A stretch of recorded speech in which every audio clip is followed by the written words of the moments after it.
and know what their range is like. So if I'm stretching this down leg, then the thought has to be that as I go this way, that my pelvis stays level, okay?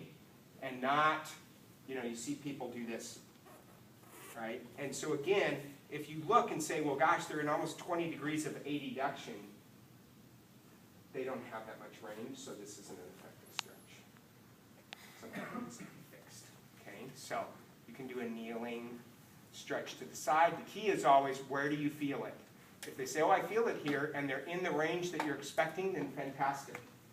You always know if it's being effective when you reassess them, right? So if they say, oh, I do this stretch, and this is your first visit, and they go, oh, yeah, I stretch my IT band all the time, you already know it's not effective because they have a positive overs test. So you say, well, your stretch isn't appropriate, so can you show me what you do to stretch? And then usually if you set them up on a different stretch, then all of a sudden, oh, the range is right. And then they say, oh, that feels tight. Good, that's what we need. Okay, so usually if people, you know, again, like gastroc stretch, probably gastroc, hip flexor, and abductor are the ones that you see people do the poorest quality.